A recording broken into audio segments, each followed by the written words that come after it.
Well. Clemson Tigers fans, college football fans, welcome back to another episode of the Clemson Tigers All-In Show here on the Voice of College Football Clemson channel. I am Jordan Bowman. I'll be joined by my co-host, Tiger Paul Craven. We've got a great show for you guys today. We're going to break down Syracuse. We're going to give our thoughts, our kind of wrap up our final thoughts on Florida State and kind of how this team is going to move forward. And really just dive into Syracuse and kind of give you guys a preview of that matchup. Of course, if you haven't already, please hit the like button and subscribe as you see on the ticker. Really helps the channel a lot. Check out all the links in the description as well, because it really does help Mark, helps the show. Of course, the Super Chat feature is also available if you guys want to support as well, and that would be greatly appreciated. But yeah, without further ado, I'm going to add my co-host, Tiger Paul Craven, who is again joining us in his car. On location. It's softball practice, life. Yeah, that's right. It always seems to catch up with us. How have you been? I'm doing great, man. Like you say, 2 weeks in a row on location at the softball fields, waiting for my daughter to finish up practice and do all that good stuff. Wife was a little bit under the weather tonight, so she couldn't bring her. So here I am, bringing her to softball practice, but it's all good, man. I enjoy these years. It's great to see her out there playing. It's been a good week, Jordan. I must say, I'm a little more measured. I'm a little more calm, having a week to process what happened at Florida State. Went back and rewatched the game, just like I think you did as well. There was a lot of good to be had in that game. And like I said before the show, it's just unfortunate where we're at. But, it's always good to be a Tiger. I'll support this team through whatever.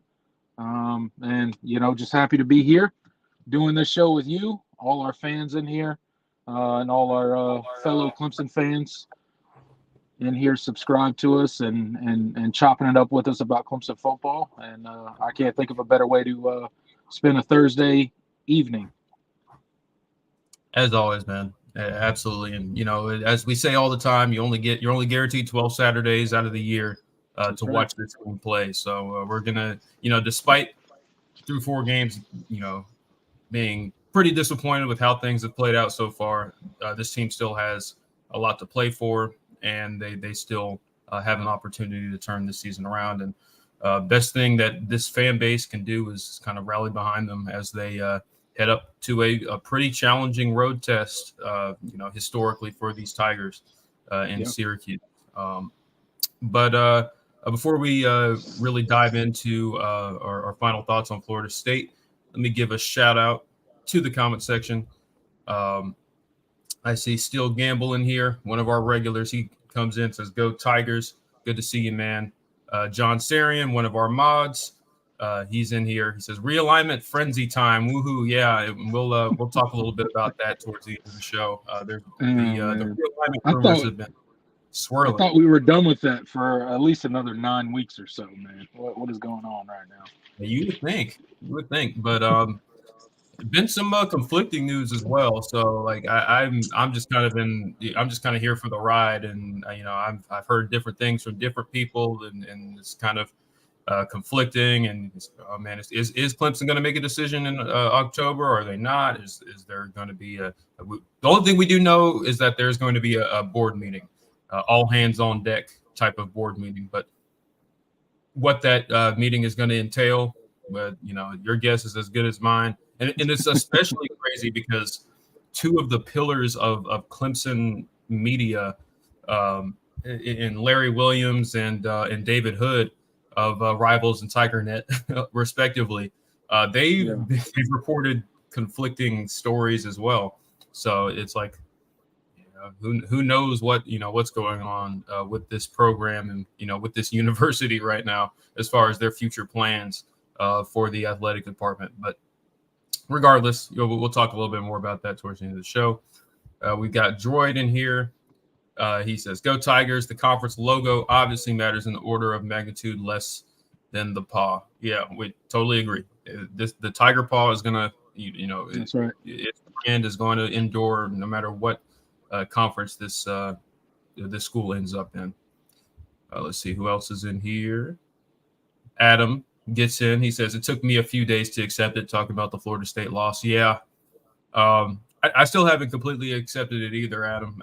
It just, I've kind of measured my opinions. I had a lot of harsh things to say, and I was really really emotional during the post game show. Yeah. And some of that stuff I still feel the same, and others it's like, okay, well, calm down. The sky hasn't fallen. This is not where this team wanted to be, but you got to remember, just 2 years ago, I mean, Clemson started 2-2 in 2021 and finished 10-3. So it really is about keeping a measured approach. And this team is not bad. This team can win a lot of games moving forward, and that's kind of the mindset that I'm in right now. Yeah. And just you have to keep going, keep pushing. Todd Gwynn, our resident Gamecock fan, he says, "Hello, everyone. Good to see you, Todd. Always happy to have you in here. Really respectful. It gives some nice insight, and an outside perspective on Clemson. So good to see you, man. But yeah, let's kind of get on into it, and just kind of give our final thoughts on this Florida State game.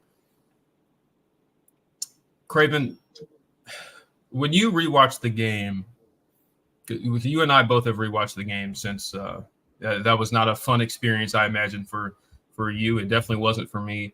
But I kind of want to. We kind of got all into the negatives on Saturday's post game show, but as we kind of were talking about it before the show, I mean, this team did a lot of really good things on Saturday and stuff that they can build on. What were some of the things that really jumped out to you on the rewatch that a first viewing didn't really you weren't really able to gather? Yeah, I tell you what, man. Some of the stuff that really jumped out to me, and some of the stuff that we didn't really give much credence to in the moment, because obviously we're fans. That is short for fanatic. We were upset. We were hurt in the moment, losing a game of that magnitude in the fashion that we lost it. But I tell you what, our offense looked, for the most part, really good in this game. You can nitpick all the little things that we have already hashed out, that we've already talked about, the sack, fumble, return for touchdown, all that stuff. We could talk about all that, and that's fine. But our offense's ability to consistently move the ball, we had a Jake Brenningstool sighting that I wasn't sure if we were going to get or not at a certain point in this season. But he came through. He made some big catches. We consistently moved the ball. We converted on third downs finally this season consistently. We did really well keeping Florida State off the field. We sustained drives several times in that game against a defense that was supposed to be, really good. And another thing is, for the most part, I think our front, our offensive line, shout out to them. They played really well for how talked about this defensive front was for Florida State coming into this season. They held their own. They held up really well. Cade was not under duress the entire game. Did he get rushed and hit sometimes? Absolutely. But again, that's going to happen from time to time in a game. But I think our offensive line played pretty well. Our defensive backs, for the amount of skill that we talked about Florida State going into this game, we talked about all the names: Johnny Wilson, Keon Coleman, Jaheim Bell, blah, blah, blah, blah, blah. It goes on and on and on about all the guys that this Florida State team has acquired. And guess what? Our secondary held their own. Were their passes caught? Were their yards made? Absolutely. But as far as it goes, I mean, if we're being honest, taking the strip sack away from it, this defense held Florida State's offense to 17 points in regulation. Now that's not including the touchdown and overtime, obviously, that happened and won the game. But just that ability, I think we had a pass rush. We did affect Jordan Travis at times. He looked uncomfortable back there at times. He looked like he didn't really want to run the ball very much, which I thought was going to happen coming into the game. So I think there was a lot of good. And another big thing is our linebackers in this game played absolutely out of their mind. Barrett Carter, like, that dude better have gotten the game ball. I'm not kidding. Yeah. Like, the amount of wheel routes that this dude defended consistently against Florida State and did it without a pass interference call, without a holding call, without any sort of thing. And I can't remember one that was ever completed against him. Now, maybe I'm missing one, but I honestly can't remember one that was completed against Barrett Carter. And I can remember at least 4 to 5 that I saw get thrown his way, and he defended. So there is a lot of good in this Florida State loss. It hurts. It sucks to be 0-2 starting the season, especially in ACC play. It sucks to be 2-2 in the month of September with still one more game to go. But at the end of the day, it's not all doom and gloom. The sky is not falling. There's still a lot to be. There's still a lot to hope for this team. There's still a lot ahead of this team. You know, we're not a playoff team, so it is what it is. You know what? Move on. We're probably not even an ACC championship team. That's not while it's not mathematically out of question. It's pretty much out of the question. We're all, for all intents and purposes, we're nullified from the ACC championship game as well. But you know, to your point, there's a lot of good stuff that happened in this Florida State game. What did you think when you did the rewatch? Yeah, a lot of the same things you saw. One thing I will point out, I do think you're continuing to see growth from this wide receiver room. You're kind of seeing that kind of shake out. I mean, we know how good Tyler Brown played, and it was a shame that he went down. Of course, he came back into the game and made some big catches later on as well. But it would have been nice to have him for the entire game, feeling 100%, especially with, without arguably your best receiver not playing in Antonio Williams. We'll talk about his status heading into the Syracuse game as well. But I thought you saw different guys step up at different points. I think Troy Stellato made a couple of really, really nice catches against some really good corner.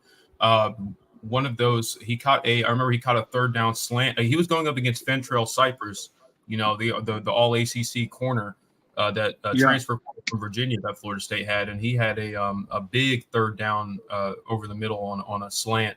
He just straight up got separation. It was a great release, straight up got separation on his route and made a really, really nice catch. I think that's the kind of stuff that you want to see. I mean, Troy Stellato had a really good game, and you're starting to see them, the coaching staff, trust him a little bit more in those types of situations.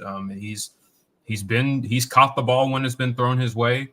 You're seeing him get that separation on those shorter routes and really get open, which has just been a consistent trend of issue for this Clemson wide receiver room in the past couple of seasons. And so it was really good to see, and it's nice to see that he still has that ability. And coming out of high school, that was something that really jumped off the page, was his speed, his shiftiness, and his ability to create separation in his routes.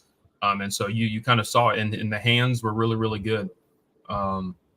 So I think that was great. And I already mentioned Tyler Brown.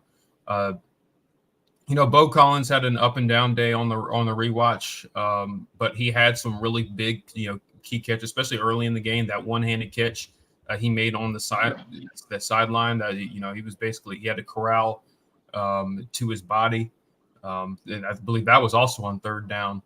You saw the receivers come up with big plays on third down pretty consistently, and that's something that we haven't seen. So I was pretty happy with the receiver play.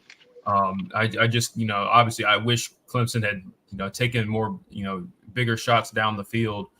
But I think with how they game planned and how they worked down the field, there weren't really any major drops or anything like that, or guys not really, not making the plays that they should have made. So that was good to see. Obviously, the only gripe I would have is, obviously the blocking in some spots. We know how the that last third down went. That was just unfortunate. It wasn't a great decision by Cade. It wasn't a great play call to give him that RPO. But if this was a normal play, that was the right read. Like if situationally it was a bad play, but if this was like, let's say it was like a third down in the middle of the third quarter, Cade made the right read. He had numbers on the outside. They should have been. I believe Tyler Brown and Bo Collins were blocking for Adam Randall. Like that should have been. They had 3-on-2 and they weren't able to block it up. That's unfortunate. Even despite the questionable play call in that situation, you should have been able to get those yards. And that was disappointing. And they blew it up pretty easily, and Adam Randall wasn't really able to get much. So but I do think you're still seeing growth from this wide receiver room, and you're seeing the depth chart start to shake out. And I'm interested to see how some of the guys that Dabo mentioned are going to play, down the road. Obviously, Ronan Hannafin, they're planning on playing now. So I'm interested to see him get out there. He's a guy that I've been really interested in since he came in, because he's come physically. He looks the part. He's pretty advanced, and he obviously offers a lot on special teams, is what Dabo mentioned. But I do think you'll see him get out there and play receiver at times as well. So I'm interested to kind of see what he looks like. And then I guess other positives.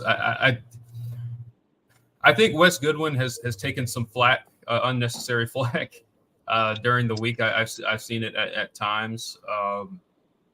I don't know. I really don't know what as much of an up and down performance it was, and it wasn't even really an up and down performance. It was just really one or two bad mistakes. I thought Wes Goodwin game planned about as well as he has since he's been at Clemson. I thought the way that he was able to scheme up some protections against some of the stuff Florida State was doing. You mentioned the wheel routes. They did a lot. Florida State really, really wanted to get Jaheim Bell going in this game, and they could not. Yeah. I thought that was really impressive. They schemed up a lot of stuff for him, coming out of the backfield, kind of slipping out, and getting downfield. And I mean, you mentioned how great the linebackers played, and I think that's partially a credit to Wes Goodwin. I think he coached them up really well and got them ready for that. And Jaheim Bell, I think he only had 3 catches for 26 yards. And we know how talented of a weapon he is, and I think Florida State did what they could to try to get him open. So I thought that was impressive. The run game, anytime you hold a Mike Norvell offense to 22 rushing yards, you did a good job. Mike Norvell's offenses have always been consistently able to run the ball, and just to do that and stifle the run as well as you did. Is pretty impressive. And I mean, that was a winning effort by the defense, and you just didn't win. Again, there's a lot to complain about in this game, but I think overall this is one of the most complete performances Clemson has had in a while, especially considering the opponent, the quality of opponent. And I think this team, it's going to be interesting to see how they respond, because that is a heartbreaking way to lose a game that you feel like you should have won. And there's a lot of young guys on this team. There's also a lot of veterans on this team. So it's going to be interesting to see how they kind of rally,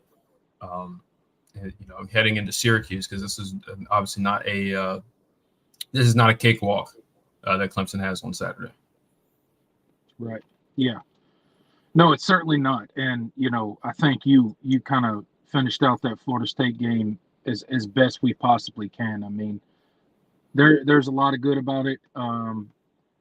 just final thoughts on it is just, it sucks to be where we're at. With as good as we played in that game, it sucks to lose that one. Because I felt like we played better than Florida State in that game. But again, the only stat that matters at the end of the game, you can name off a bunch of stats where Clemson outperformed Florida State, but the only stat that matters at the end of the game is the two numbers on the scoreboard under each team's name. And Clemson didn't get it done. Again, found a way to lose. Catastrophic turnovers are becoming an issue for this team. It seems to be something that is just that you kind of just brace yourself and expect at this point. It's no longer like that was a fluke. Oh, that was a fluke. Oh, that was a fluke. No, they're not flukes anymore, man. Like this is just kind of something that we're dealing with. I don't know what you do to fix it, but it's tough to win when you put yourselves in that position.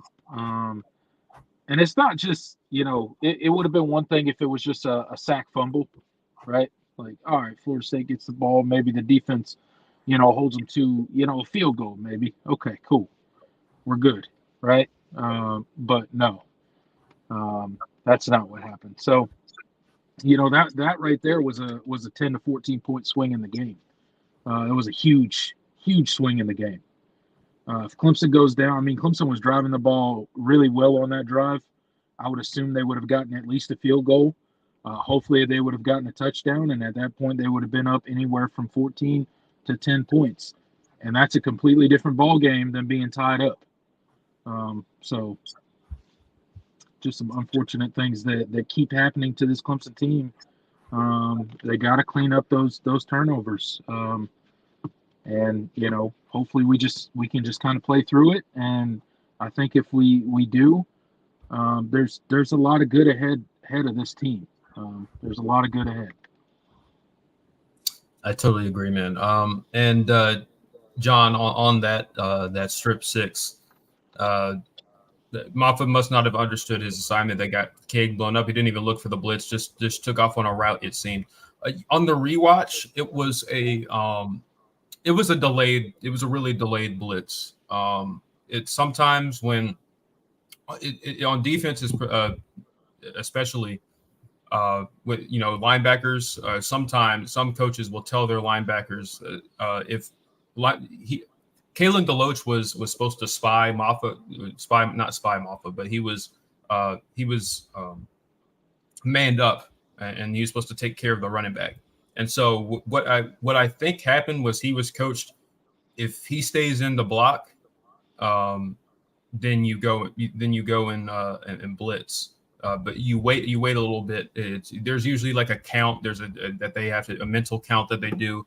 They wait this many seconds and then they fire. I think that's what happened.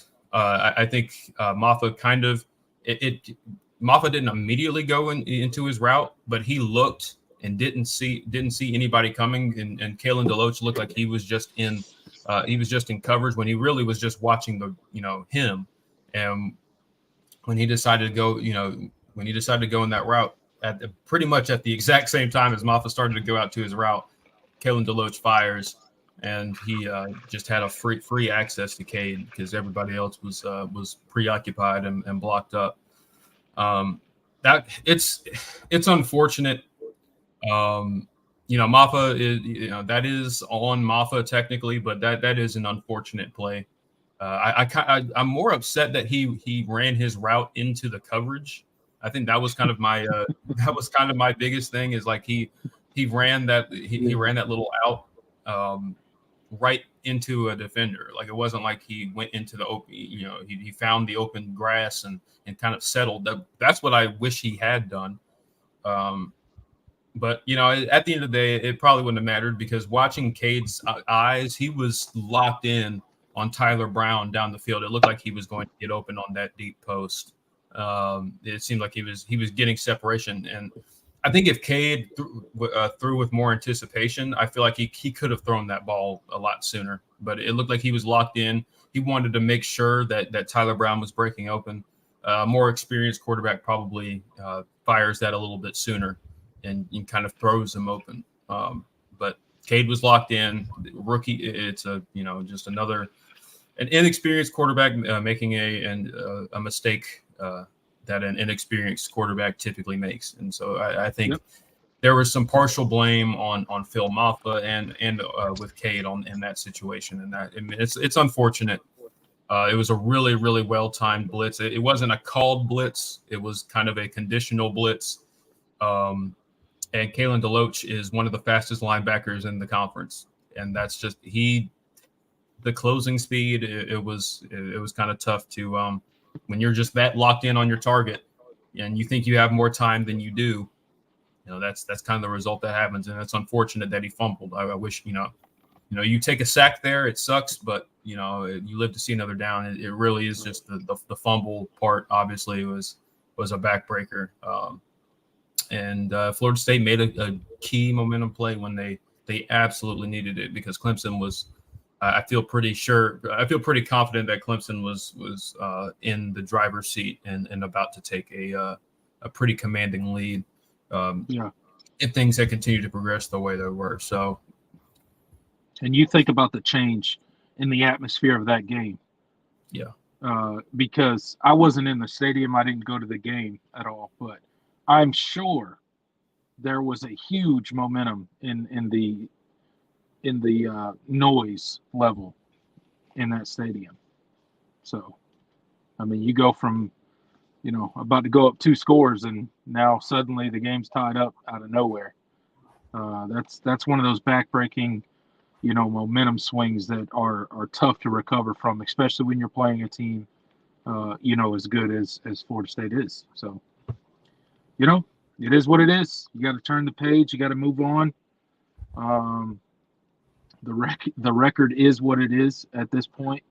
We are 2-2. We're 0-2 in the ACC. I don't know the last time we were able to say we were 0-2 and tied for last place in the ACC, but that's the reality that we currently live in. So, question for you before we kind of get into the Syracuse game and kind of our thoughts on heading up to the North Country to play the Orange.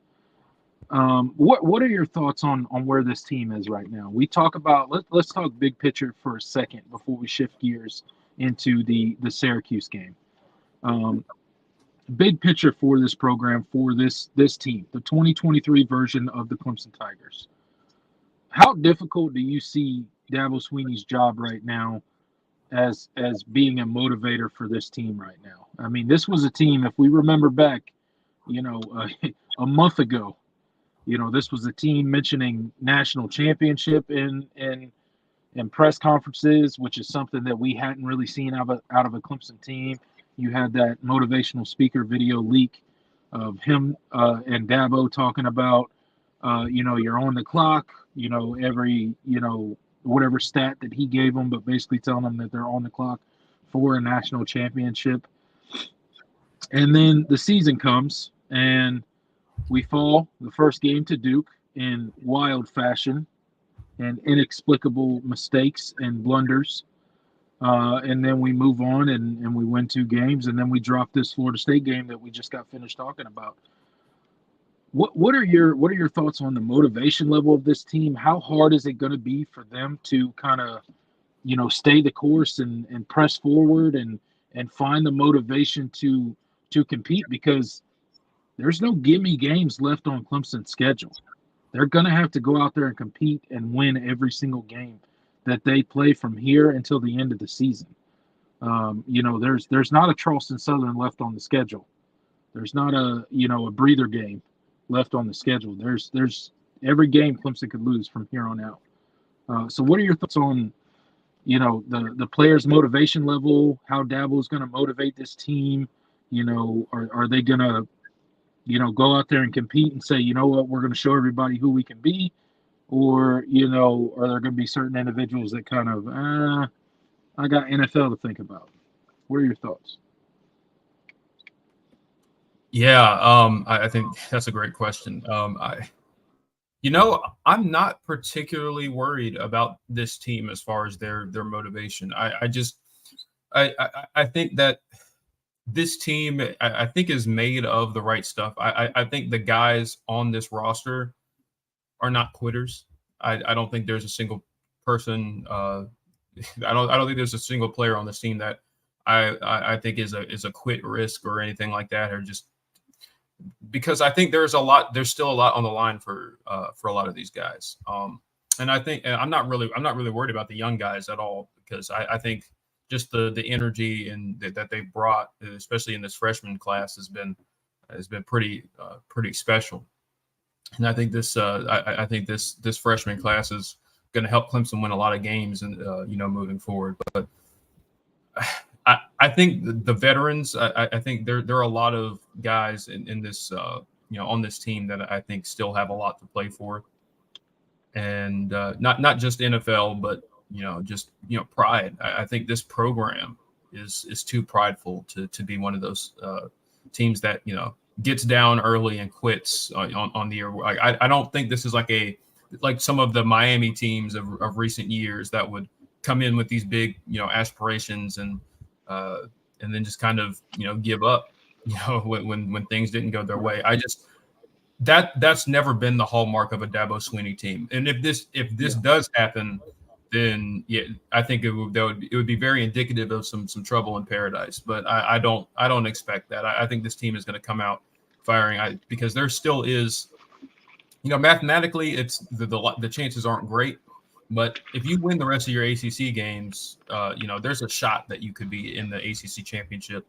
And regardless, it's a pride thing. When Clemson started 2-2 in 2020 and not 2020, 2021, and I think they were 4-3 after they lost to Pitt. Like, that team didn't quit, and that offense was god awful. One of the terrible worst offenses in the Power Five. But that team persevered. They were beat up. The wide receiver room was a mass unit. The offensive line was a revolving door.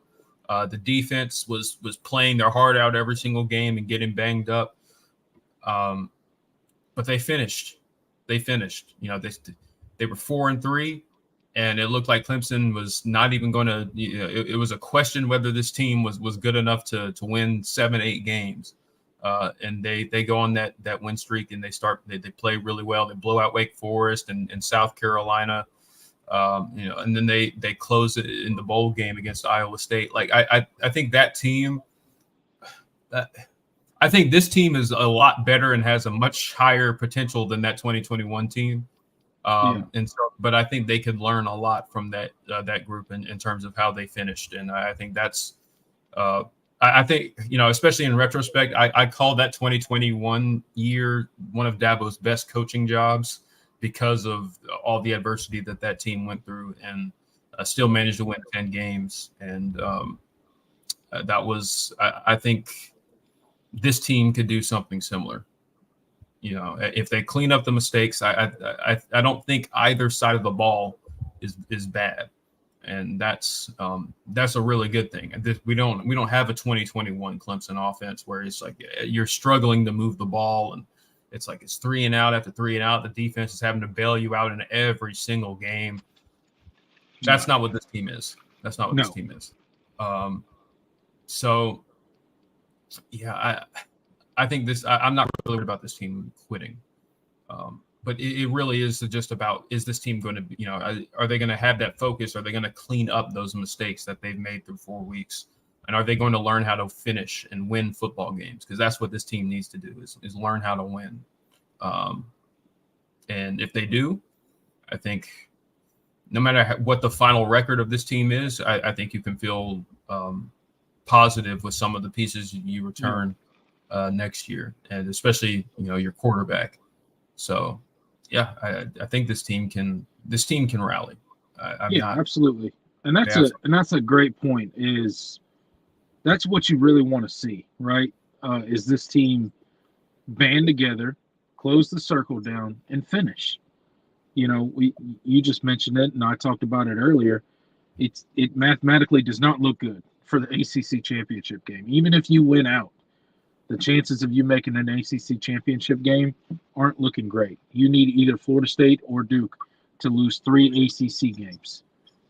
That's probably not very likely, unless injury comes, and I don't wish that on any team out there, even if it benefits my Tigers. I don't wish injury on any teams out there. But what you do want to see is this team finish and not quit, because if they do quit, then that means we may have a little bit more deep-seated issues than we want to admit. So I agree with what you said. I don't think this team will quit either. So I think it's a perfect time to turn focus to the North Country. We're flying up to Syracuse, New York, to play the Syracuse Orange in the dome formerly known as the Carrier Dome, the dome without AC, the dome that I won't call it its new name. One, because I don't know it. Two, because it's always just going to be the Carrier Dome for me. So, whatever. And plus, I think it's funny that it was called the Carrier Dome and it doesn't have AC. Believe me, it doesn't have AC. Yeah, I've been there. It's hot as hell in that building. So it's interesting, man. This Syracuse game, right?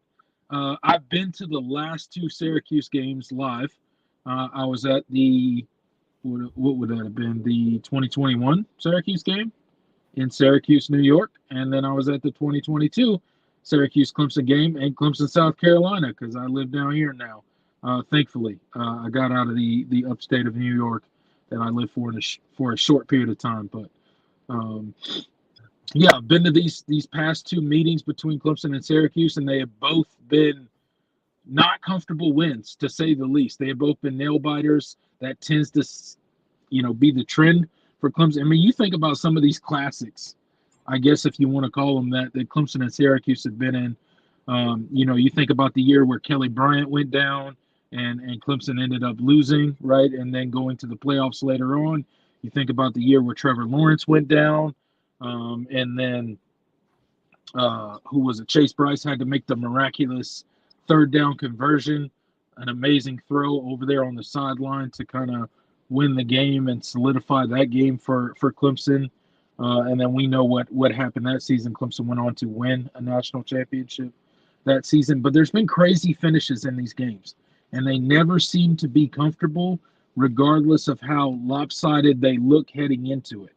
And frankly, this game on paper, if you look at the records and you look at the stats putting up, they're not as lopsided as you would think they would be, right? So what are your kind of overarching thoughts before we dive into the Syracuse game and the insane history that although it be a abbreviated short history with Syracuse, it's been wildly entertaining if you are anyone other than a Clemson fan, I guess, or a Syracuse fan.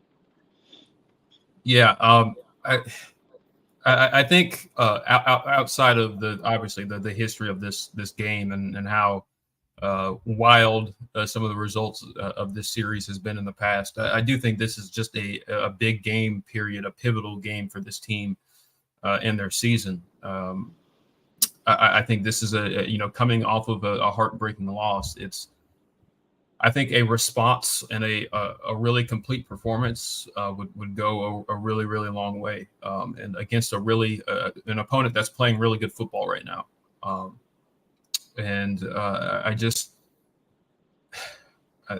really interested to see what this team is made of, and how they've built on what they experienced last Saturday.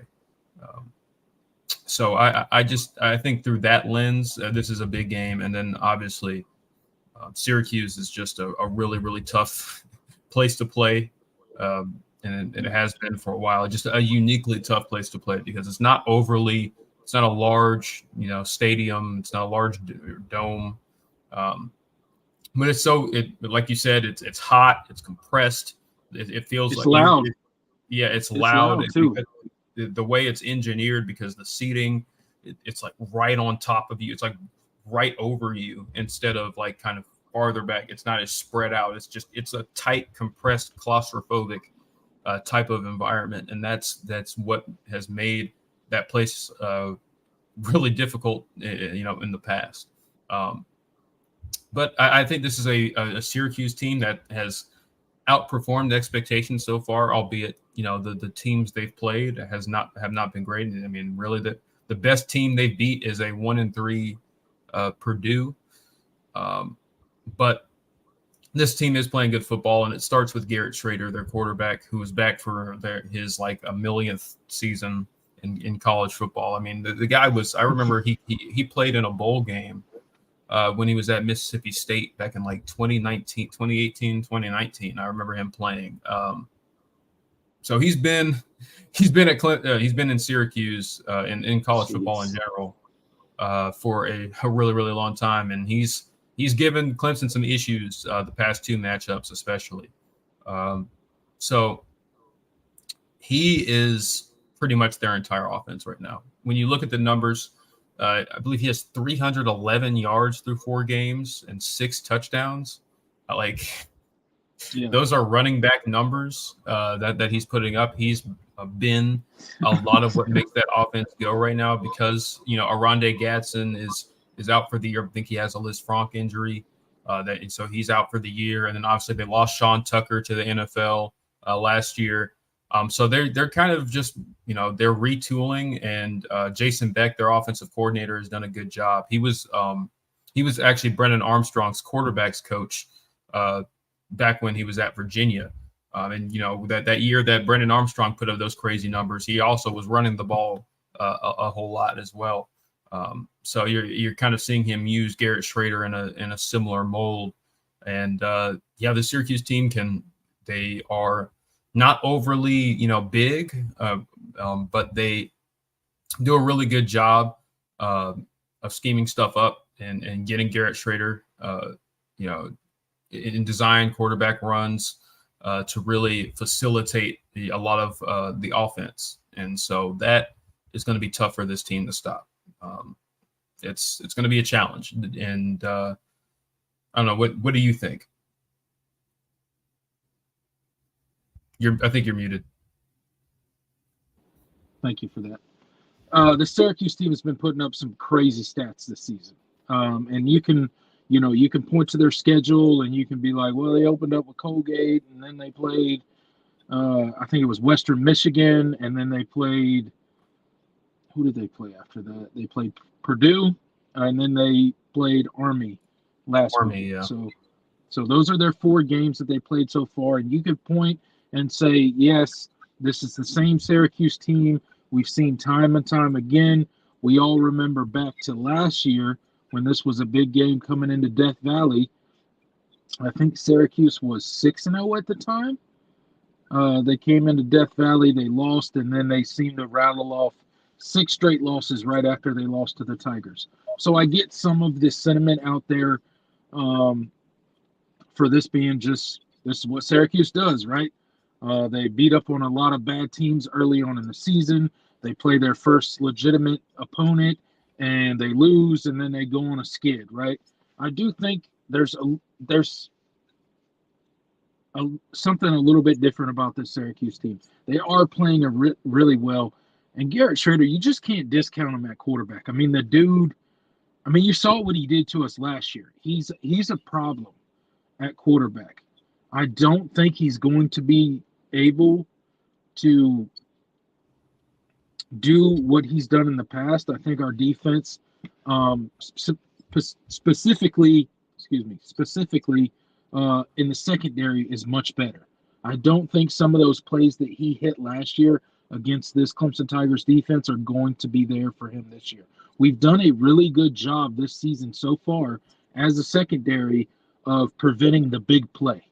And that's something that we didn't do good last year, right? So we've done a pretty good job of kind of minimizing the big plays. We haven't given up a ton of them, although there's been a few, obviously, but we haven't given up a ton of big plays. I also think that it's not a good matchup for their defense. If you remember back to the Syracuse game last year, Clemson literally ran all over the Syracuse defense. They are not big up front, and they know it. So what they do instead is they stunt and they move, and pre-snap and post-snap looks completely different for this Syracuse defense, right? They like to bend and move and do all sorts of crazy things to confuse the front five or the offensive line for these Clemson Tigers is what they're going to try to do. It didn't work out for them last year. I think we have an improved offensive line. I don't think it works again. I think we could have a huge day on the ground. I think we could have a huge day on offense. I really do. I'm going to believe Dabo Swinney.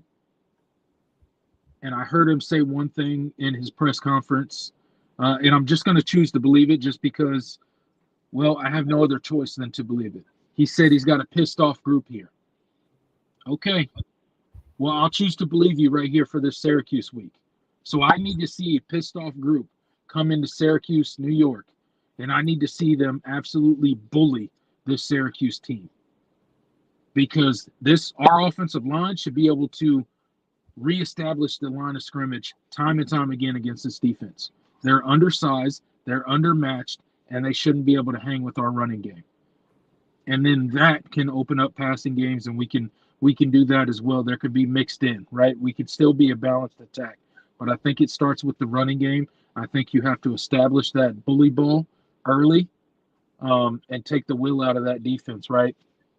And then you got to pressure Garrett Riley. Or excuse me, not Garrett. It's Schrader. You gotta pressure Schrader, right? You gotta get after this guy.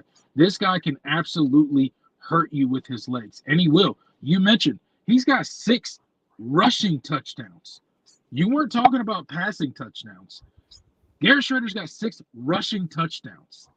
Like, this dude is basically the Syracuse QB1 and RB1 all wrapped up into the same player.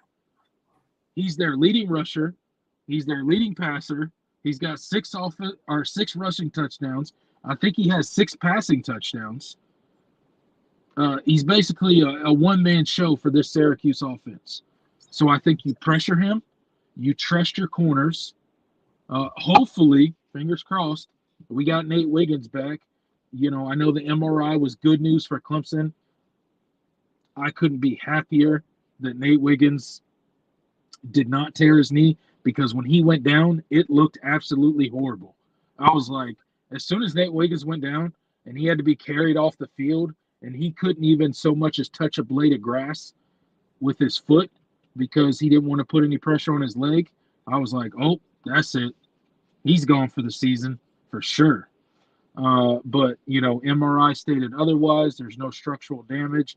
It was more of a contusion. So I'm not sure if they're going to play him this week or not. I'm sure it'll depend on how he's progressing and all of that stuff, and maybe some of his time is limited. But I trust, you know, the rest of the secondary. I think they can get it done against the Syracuse Orange. And they got to come out. They got to run the ball effectively. They got to stay on schedule. They got to come after Garrett Schrader. They have to come after Schrader. He cannot stand back there, pick apart this defense, and then have rushing lanes to pick it up with his legs. They got to take that away. So that's kind of my initial thoughts on the Syracuse matchup. Absolutely, and you make some great points. Another thing, I think the biggest thing is taking care of the football for this team, because what I expect, and it kind of goes back to how Syracuse is going to play defense. You know, I think Syracuse is going to let Clemson run the ball, because I think what and this is how they've played Clemson in the past, and they still Tony White, their old defensive coordinator, he's at Nebraska, but they brought in Rocky Long, who was Tony White's mentor and one of the progenitors of the modern 3-3-5 defense. So you're gonna see a lot of the same stuff that you saw last year, and the way Syracuse played Clemson last year was very similar to how I think they're going to play this year. They're going to let Clemson, work their way down the field and make them execute, 8, 9, 10, 11 play drives and not just defend against the explosive pass plays. That's how they're going to do it. And that's how teams have played Clemson so far this year. They really haven't um, allowed Clemson. They've really haven't respected Clemson uh, as far as their ability to execute consistently enough to really hurt them too bad. And it's like, okay, if they get down to the red zone and they turn the ball over, then that's awesome, because this team seems to do that, and that's kind of how they. That's how Florida State played them. That's how Duke played them. Especially the Florida State did it a lot in the first half, especially. But when Clemson was actually executing and scoring, they were like, okay, they adjusted and they blitzed Clemson a lot more in that second half. So I think Clemson, you're probably going to see Clemson do something similar to that, and that starts with taking care of the football. If you're going to be working these long extended drives, you have to take care of the football. It can't fumble. Cade has to be, he has to be quick with his reads. He needs to get the ball out. And take care of the football when he does get hit. So that's really that's the key, because Syracuse is, I believe they're leading the ACC in turnover margin too. So that's not great. This is a defense that can force turnovers, and they're doing it at a pretty high clip, and they're not turning the ball over themselves very much. So that's not great. I think they're like +5 or +6 in the turnover margin, which that's terrifying if you're a Clemson fan at this point. Because knowing how this turnovers are literally our Achilles heel right now. That's what keeps happening to this team. So so that needs to be the first and foremost is taking care of the football, and I think you'll be okay, because I think you'll be able to run the ball fine. And this is an opportunity for the offensive line to kind of build on some confidence. I think while they played well, there were certain players that I won't mention by name that did not play as well, and I think it would give them an opportunity to get kind of build some confidence. So especially with Walker Parks being out for the year, I think it'll be an opportunity. Again, man, that guy, I don't know. They're not really saying what's wrong with him, but I have to assume it's associated with that kind of reconstructed ankle or whatever, previously that he had going on. Yeah, I would assume. That's what it seems to be. So that's unfortunate for that guy, because when he's out on the field and he's healthy, he plays so well. He just can't seem to stay healthy at this point. And maybe it's pushing himself too hard and coming back too quick, and maybe not being fully healed from that injury suffered last year. I don't really know, but tough break for the OL, tough break for Walker Parks, but wish him a speedy recovery, and look forward to having him back next season, hopefully. Absolutely. And then on the defensive side of the ball, as you mentioned, it starts with this offense starts and ends with Garrett Schrader. You have to cover him. You have to be aware of what he's doing at all times. I think you do need to cover, because I do think that Syracuse receivers have played, pretty decently. Damian Alford has been their leading receiver. He's a 6'6" guy, really physical, and he's kind of been the guy that's had to step up in the passing game, and he's played really well. So you have to. It's another challenge for this secondary. Not nearly as much as you probably faced your toughest test in that regard already. So I think they held up pretty well. So that should give you some confidence. But there's still some. You're still going to face teams with some playmakers, and I don't think Syracuse is lacking in the receiver room. So I think you have to be cognizant of that as well, because Garrett Schrader does throw the football pretty well, and he's improved as a passer each year. But yeah, it starts with being aware of where he is in the run game. He's going to scramble at times in the drop back passing game, and they do that really well. It's clear they run scramble drill all the time, and when you watch their games. And Garrett Schrader has grown each year as a playmaker and on the run. So it's going to be a tough test for this team defensively, but I think you have to be able to handle it, and I think you have the personnel to be able to do it. This is a game that'll test you, but I think it'll be a pretty good game to kind of build off of and kind of just get back over 500. That would be great.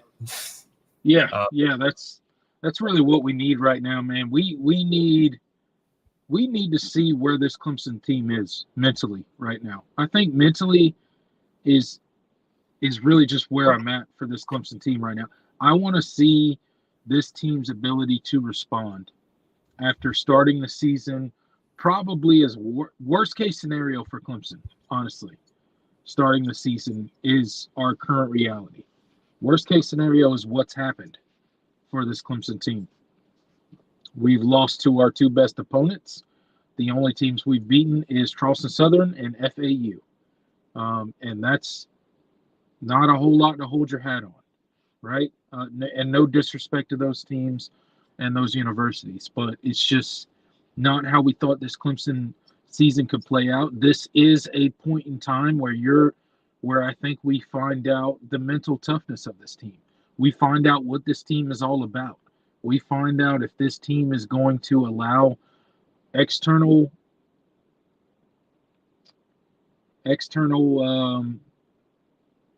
forces, external, chatter, what everybody's saying about them, if they're going to let it affect them. Because a lot of the national media, a lot of the people on YouTube, a lot of, some of the Clemson fan base, some of other fan bases, they're out there saying Clemson's done, right? They're over. They're finished. They may lose to Syracuse, and then they may lose to Wake Forest, and the whole program's going to unravel in the 2023 season, right? I don't believe that. I think this team has a toughness about them. I think they understand the reasons that they lost and how slim the margin is. And hopefully they have the ability to kind of block out the noise or use some of that as fuel and motivation and come out and really show what they can do, because they've showed it at points and times in games this season. But they, like you said earlier on in this episode, Jordan, they got to finish. They failed to finish this season. And that's really where this Clemson team is. They have to finish. This is a point where a letdown could happen. This could be an emotional carryover game if this team allows it. They could allow Florida State to beat them twice. That would be unfortunate, but it could happen, right? So Dabo Swinney's got his work cut out for him, right? He has to motivate this team. He has to get them in the right headspace. I think the veteran leadership on this team will help with that greatly. I do think that this Syracuse team is a good team. They are talented. Clemson is obviously far more talented, in my opinion. But if you look at the matchup predictor, I mean, going to ESPN right now, I think they got Syracuse winning the game on the matchup predictor or whatever that little predictor that they have under each game. FBI, yeah. The FBI, they got Syracuse at a 51% to win the game, right? So, okay, I get it. But Clemson, I think Clemson's favored in Vegas by 7 right now. Right, they're favored by a touchdown at this point. Yeah. 6.5, 7. 6.5, 7, depending on what betting agency you're looking at. But this is where Clemson shows their toughness. This is where they show their grit, their ability to overcome adversity. Because the season hasn't gone how we wanted it to. It certainly hasn't gone how the team has wanted it to. It hasn't gone how Dabo and the coaching staff has wanted it to. We definitely saw the season going differently. But guess what? We are where we are. You either pick up the pieces, you keep your head down, you keep driving on, you push forward, and you finish the season, or you quit. So what are you going to do? I tend to believe they're going to keep their head down. they're going to finish the season and they're going to drive forward. Some people think they're going to quit. We'll see. We won't have to wait very long. It's a noon kickoff on what, ABC? Noon kickoff on ABC Saturday. Oh yeah, I believe so. Yeah, so we won't have to wait long. I think the Tigers will be okay. There's work to be done. We are not a championship level team by any means right now. There's still work to be done, but you go back and watch some of these Clemson games. There's a lot of good for this team. There's a lot of good, and I'm not being, a sunshine pumper or any of those things. I understand where we're at right now. We're not making the playoffs. We're probably not even making the ACC championship game without chaos in the ACC. But that doesn't change the fact that I'm going to root for my team and that I want to see them finish regardless of whether they have an opportunity to compete and win an ACC championship game. They need to finish this season. And we're going to find out how much pride certain players have. We're going to find out how much pride certain coaches have. And we're going to see where the season goes. And it starts Saturday against a formidable opponent, an opponent that has given the Clemson Tigers fits in seasons where we were far better than we are right now, and some seasons that we were, maybe on par or maybe a little bit worse than we are right now, right? So, this Syracuse team is not going to be scared of Clemson. Dino Babers always has a very good game plan. He respects Clemson, but he does not fear Clemson. He's going to come in with a good game plan. They're going to come in and try to execute. We see what they do on offense. They are the Schrader show. He is the running back. He is the quarterback. He is the Syracuse offense. They're going to mix coverages. They're going to bait Klubnik into trying to make him make dumb throws and turnovers that are going to cost us in the game. That's why they play that 3-3-5. They know they're small up front. They know they can't hold up against the run game. They're going to prevent the chunk plays like you were talking about earlier, Jordan. That's what Syracuse is going to do. So Clemson is going to have to stay very disciplined in this game and go on very methodical, long drives because that's what Syracuse wants to force you to do. Syracuse's whole game plan is they're going to force Clemson to go on long, methodical drives, and then hopefully they make a mistake. Hopefully on one of those long drives, they turn it over. It's a pick six. It's a fumble score. It's something like that.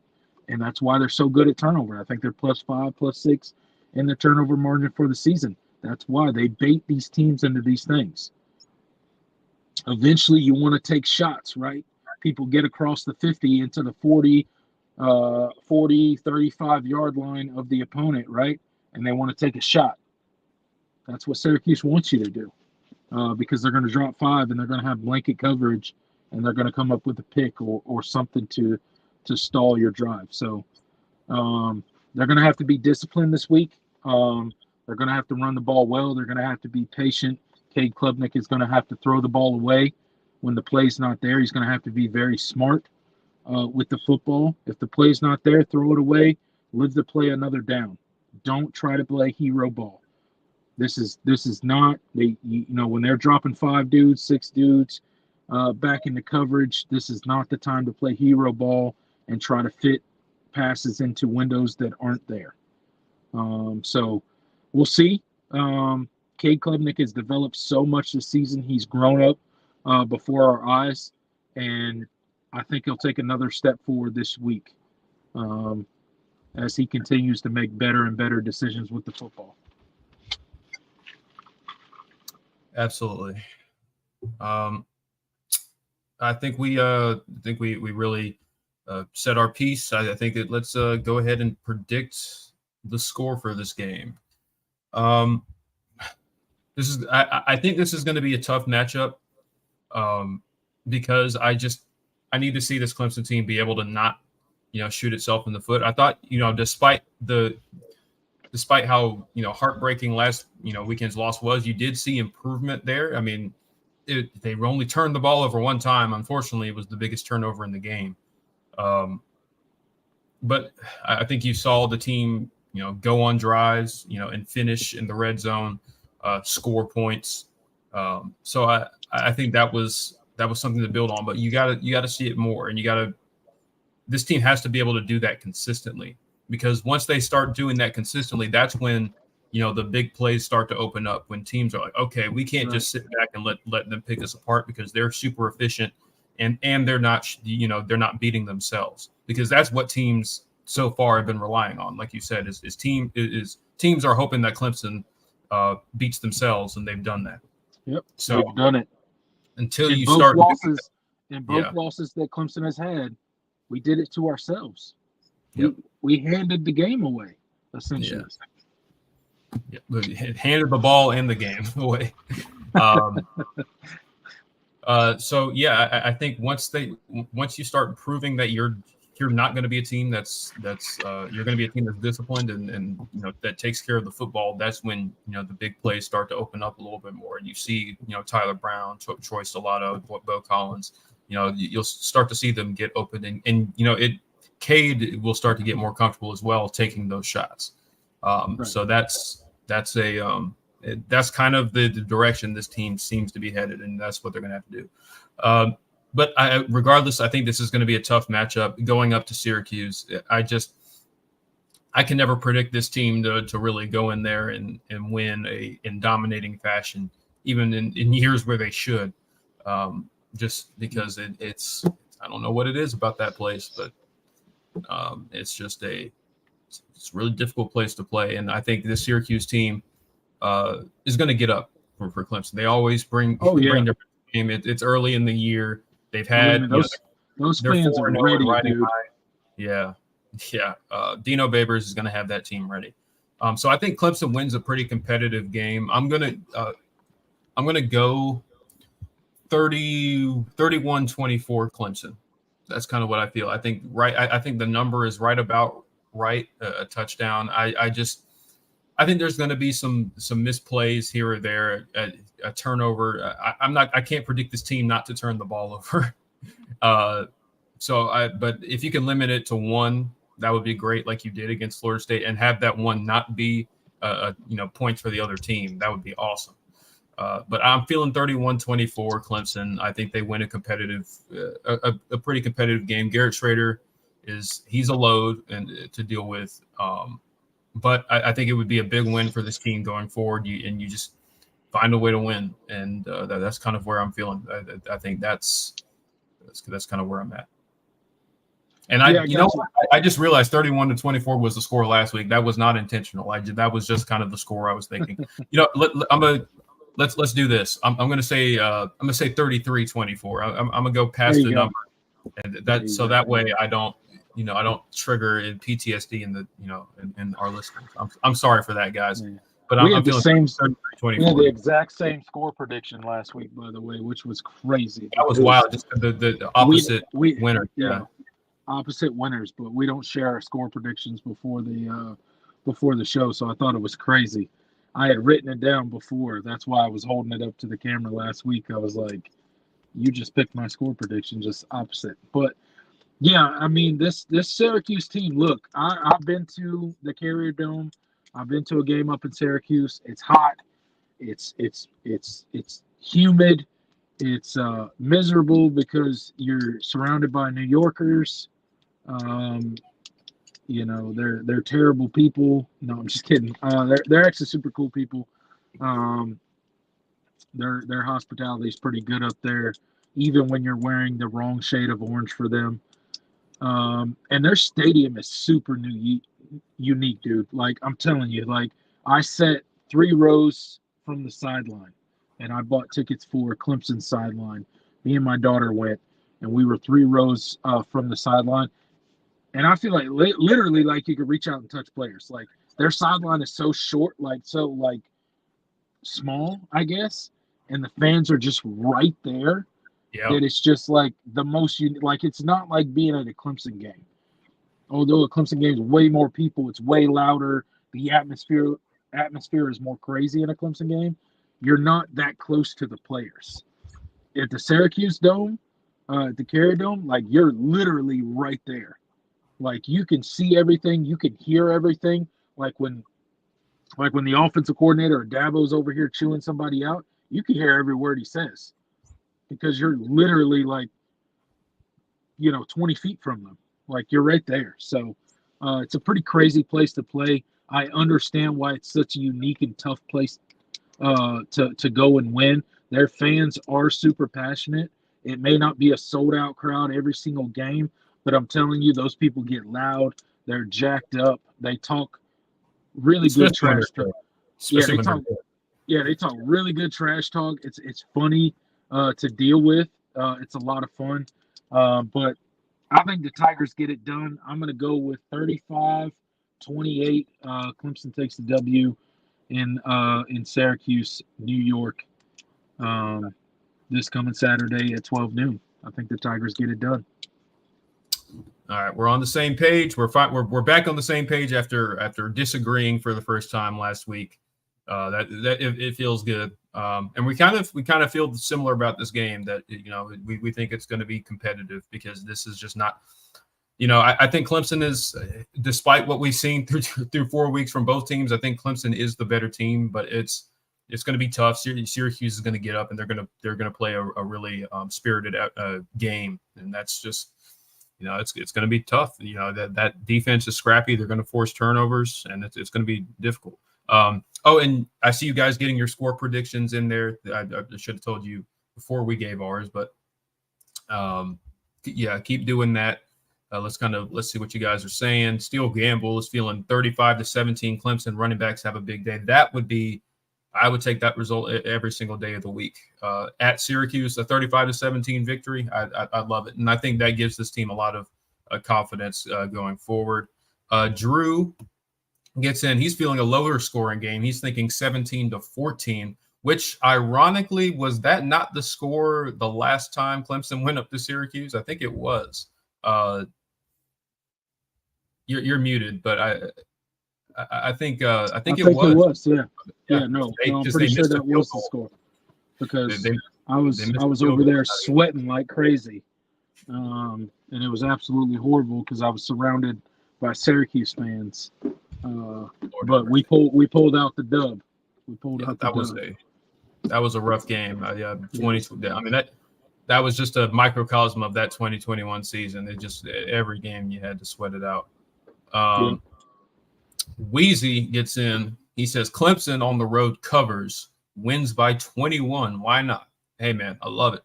If Clemson wins this game convincingly, I think that's a really good sign going forward. That's especially you outperform past Clemson teams. Past Clemson teams that were better than this one in Syracuse, and you're going up against a really good Syracuse team. That would be great. I see you guys are. You guys are going back. I've been going back and forth in the live chat. Just make sure you guys are keeping it, about football. Let's see. John gets in. He says 38-21 Clemson. Hughes gets a late touchdown. Okay, so you guys are feeling a bigger. You guys are feeling a bigger win than we are. So I love it. But. And I think that would be a good opportunity. I think we have a Q's fan. Q's number 44. Says, I think we've earned your respect the last 5 years. We gave you better games than Florida State. Go Q's. Absolutely. that is very true. If you go back, I feel like the final score differential better games. Is a lot better, against Syracuse than it was against. Florida State. There were a lot of years there where we were blowing Florida State out and then sweating it out with Syracuse. So, that's it. Q44's got a great point there. Shout out to you for coming over and checking us out. Stick around. We'll do a post-game live as well after the game. So, Come back, win, lose, or draw. Come back and hang out with us. Yeah, absolutely. And I have a ton of respect for that program and that fan base. And Clemson is absolutely I think like you think back to like 2018, when you win that dogfight, Chase Bryce has to go lead a drive to win the game, and that same year you go to Tallahassee and beat Florida State 59-10. 59-10. Yeah, so And then it's you go on to embarrass Alabama in the national title game, yeah 44-16. crazy. That's crazy. Like that's insane. Yep, absolutely. If it wasn't for that Chase Bryce throw, who knows what would have happened, man? Who No, knows what would have happened? absolutely. Yeah, don't forget the '95 Gator. Yeah, that is not a great memory for a lot of Clemson fans. But yeah, Donovan No. McNabb, he was special. He was special. Yeah, he was. All right, I don't see any more score predictions. So let's kind of close out the show by hanging out with the chat, taking your questions, any concerns, whatever you guys are thinking before we get on out of here. You guys have been going back and forth about Cade in here. What are they talking about, Cade? What do y'all? Just whether he's the answer or not. He is. Cade's got my full confidence. Cade has my full confidence, and I don't think I'm being a homer by saying that. I've seen just this season. We've only played 4 games to this point. Just this season, I've seen growth in Cade. Absolutely. By getting game experience, by playing, he's making better decisions with the football. I think Cade's going to leave Clemson a great quarterback. Do I think we're going to continue to have growing pains? Yes. Do I think he's going to continue to make mistakes? Yes, he's a young quarterback. But I'm telling you, that dude's the real deal, man. He's got the attitude to make it. He's going to continue to improve. And come time for him to take off that Clemson helmet for the last time, he'll be one of those dudes that we were lucky to have as Tigers. So I absolutely believe in Cade Klubnik and his ability to get the job done. Q's number 44 gets it. Says, good luck, guys. And they say Clemson 31, Q's 28. Okay, well, that would be a classic Clemson Syracuse game right there. That would be great. That would be. I'd expect nothing less of a Clemson Syracuse game. I would. If it doesn't come down to a kick, is it really a Clemson Syracuse game? I mean, it's got to come down to a kick or a final drive. That's just how it rolls. But this is a game Clemson cannot come in half and play their B- game. They've got to come and play because Syracuse is ready, man. They're ready. They're waiting for this game. I know a lot of people out there are picking Syracuse to win this game. They're like, oh, Clemson's down. They have a hangover from the Florida State game. This is a trap game. This is blah blah blah blah. They could be caught being emotional over the big game last weekend. Syracuse is hearing all that too. So just like Clemson's hearing people pick Syracuse to win the game, Syracuse is also looking like, bro, we're 4-0. What do you like? Why is everybody trying to disrespect us? Right. So it goes both ways. Like both teams are hearing the chatter. Both teams are hearing the noise. So believe me, Syracuse will be ready for this game. Absolutely. They will absolutely be ready for this game. Todd gets in. He says, well done, gentlemen. Good, honest opinion. Keep it up. Thumbs up. Thank you, Todd. We greatly appreciate that. And Gamecocks have a big matchup against Tennessee this weekend. Oh, man. They play Tennessee. Yeah, that's right. I think that's going to be a really good game. Yeah. Spencer Rattler playing some really good football right now. He's played really good this season so far, man. Like I'm going to be honest. Like he's surprised me so far this season because, through the first 4 games, he's been consistent. Like he's been out there balling out. Like it's never been because of him that they've lost this season so far. So he's been the reason they've been in the games. Yeah, absolutely. So I mean, with him playing as well as he has, and things like that, it wouldn't surprise me. I'm telling you. you know, he gets on a hot streak and they start clicking, Tennessee could find themselves in a difficult situation in that game. Absolutely. Yeah, he's been standing in the pocket, delivering throw. I mean, with that, the offensive line struggles and the lack of a consistent running game. It's pretty incredible what he's doing right now. Xavier Legette is playing his best football as a senior in the absence of Juice Wells, and that passing offense is still really explosive. So that's really impressive. He's playing really good football. You could make the case he's, as far as just individual performances, I mean, he's might be the best quarterback in the SEC right now. I think just through 4 games. Big Load says Cole Stout better than Cade Klubnik. I don't know about that one. I don't know about that one. I don't think we remember the same Cole Stout. Strongly disagree. Now, we talking Cole Stout from his final game as a Clemson Tiger? Yeah, I mean, if you want to talk about the Russell every Athletic other Bowl, game. Yeah, we talking Russell Athletic Bowl Cole Stout, or are we talking like every other the game rest of every other game that Cole Stout played for the Tigers? Yeah, because outside of the Russell Athletic Bowl, no, not even close. Yeah, I'm taking Cade Klubnik 10 times out of 10.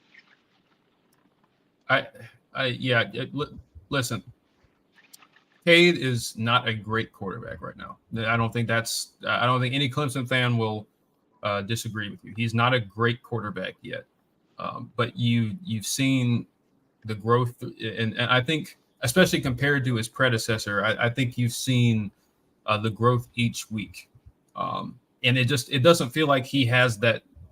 It felt like last year, despite DJ's improvements, you just kind of were like. You felt like the old DJ is still in him. There were still moments in there, especially in that first half of the season, where he's still good for a what are you doing throw. Mm-hmm. And if it starts to go sideways, will we see old DJ again? And of course, we did. And that second half of the season, we didn't get first half DJ again. I don't think you're going to get that from Cade. I feel like watching him, it feels like he looks more and more comfortable each week. He started out kind of like even last year it was like he was in a deer in headlights at times, and I think this year it's been a steady progression, and I think with patience, I think he gives Clemson the best chance to win right now, and he does. I think going. And I think with the trajectory he's on, he will become a great quarterback. It's just he's not that yet. Like, who is on Clemson's roster currently where you're like, maybe we should see what we got there? Who? Name someone. I don't know anyone. Wait, ask the question again. Sorry, I missed it. I was saying, name someone on Clemson's current roster where you're like, you know what? Instead of Cade, maybe we should see what this guy's got. Oh yeah, no. There's no one on the roster right now. No, there's no one on the roster. So, and Cade hasn't played terrible up to this point. Has he made some critical mistakes? Yes. The dude has only started. I mean, everybody thinks okay, yeah, he was here last year. Sure. First of all, that was under a completely different offense. Second of all, he only got 100 passing plays. He only threw the ball 100 times last season. 100 times. As much as people think he, quote unquote, played last year, he only passed the ball 100 times last year. Well, and over half of those were in one game. That's exactly what I was about to ask you.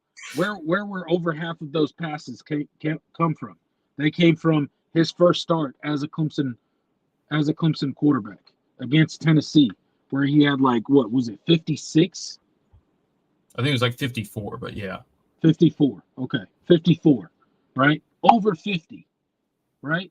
So he doesn't have this wealth of game experience that everybody I feel like is kind of assuming that he has. He doesn't have it. So he's getting it now. And that is going to come with a certain amount of growing pains. He's not Trevor Lawrence. No one ever claimed that he was. So stop pretending like everybody's Trevor Lawrence, like they're going to walk in the door and lead you to 15-0 and throw for, 1,000,000 yards and 1,000,000 touchdowns. Not everybody's Trevor Lawrence. Clemson will probably. And he doesn't have the team that Trevor Lawrence had either. So yeah, he doesn't have the team that Trevor Lawrence have. He doesn't have the physical capabilities that Trevor Lawrence has, and you'll probably never get a Clemson. Clemson will probably never get a Trevor Lawrence again in program history. Like, those dudes just don't come around. Like, you want to talk about the true definition of a generational player? That's it. Like, that term is thrown around a lot in college football, especially. But the true definition of a generational talent is Trevor Lawrence. That was the true definition of a generational talent. You won't see that again at Clemson, most likely. At least not for a very long time. To that caliber. Just walk in the door and be able to do the things that he did. You won't see it. So Cade's going to have to develop. But he's still a good quarterback. Like, Cade's not trash. Like, he's not this bad quarterback. He's making bad decisions. He's making freshman mistakes. Why? Because he's basically a freshman right now. This is his first year being a starter as the Clemson quarterback. Give him time. He'll be okay. We've already seen him progress in the 4 games that he's played this season. He's only got 5 starts under his belt. He started 5 games. 5 games for Clemson. That's it. That's his starting experience in college. You want to count last year where he was thrown into a game, a no-win situation against Notre Dame, backed up against his own goal line, where he threw an inexplicable pass to the defender? You want to bring that up? Okay. Is that really experience? Is that playing experience when he was pulled the very next series? Is that playing experience? Because to me, it's not. So he's currently developing before our eyes. We have to give him time, let him make his mistakes. We have to live through them. There's going to be growing pains. You got a young quarterback. You got some young wide receivers. It is what it is. We're 2-2. This is where we're at. We got to stick with our guy, because I think Cade, at the end of the day, he's going to be a really, really, really good quarterback for the Clemson Tigers. He'll get there if we just give him a little bit of time, give him a little bit of grace, and allow him to have a little bit of growing. It's going to be painful. Growing pains hurt, right? Just allow it to happen.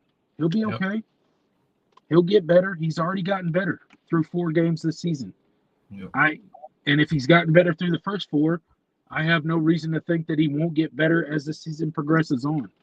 I think Cade Klubnik in Game 11, Game 12 will look very different from Cade Klubnik Week 1 against Duke. So allow him that growth, and we'll be just fine. Especially given I think you have the right guy coaching him up now, finally. Mm-hmm. Absolutely. I know that the Garrett Riley offense hasn't, lived up to everybody's hopes and dreams, but I do think that what they're doing is good, and you're seeing what they're trying to be. And I think Cade each week is getting more and more comfortable, and I just think the team around him is playing better too. And so I think when you put all of that in perspective, I think this team I think Cade will be just fine. And I think we'll look back on this and be like, oh man, that was rough when it happened, but I'm glad we stuck with him, because we feel really good about where he's at, and his, going into his junior year, you feel a lot more confident about where you are at quarterback. But yeah, Cade is a work in progress. He's, he didn't come out, out the gates firing like we hoped he would. But you see the talent, you see the ability. He made some really special throws on Saturday. It was overshadowed by the loss and the fumble and all that, but he made some really special throws on Saturday. And that was the most poised I've ever seen him in any game. Even the North Carolina game, the ACC championship game, he looked, especially given the opponent, Cade looked in control, calm. He was sitting in the pocket. He was taking hits. That throw over the middle to Jake Brenningstool, right at the goal line while he was getting leveled, that was elite.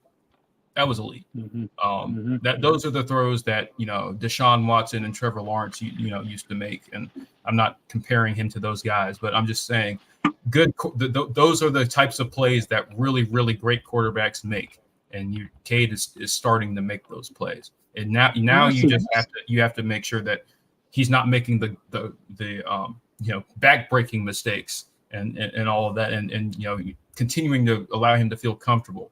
And putting him in situations where he feels comfortable, and making him more willing to take shots down the field. I think there are things obviously that Cade is going to grow and get better at, but you're seeing the talent and the ability now. I mean, even in the Duke game, you saw the ability, and you're starting to see it come into fruition a little bit more each week. So I'm excited to see how he looks in this game Saturday. Yeah, absolutely. And question to you and all the rest of the Clemson fans, do you not feel better right now about the quarterback position than you did this time last year? Because I do. Without a doubt, I feel better about the quarterback position. So we'll be fine. Cade will be fine. Cade will be just fine. He's a winner, man. This dude, look, you can see it in him. He's unfazed by stuff. He just goes out there and plays, and he makes mistakes, and he gets up off the mat, and he goes out there and he'll make another play, right? And you just gotta love a guy like that just goes out there and does his best. It's not always perfect. But he's going to fight. He's going to fight for this Clemson team. And if he can make a play, he's going to do it. So I feel very comfortable where we are at quarterback right now. I don't have any gripes. Drew says, I don't feel better about the record. None of us do. And I really understand. None of us feel great about the record. This is not where we wanted to be through. Obviously, this is not where we wanted to be through 4 games. This is worst case scenario for the Tigers.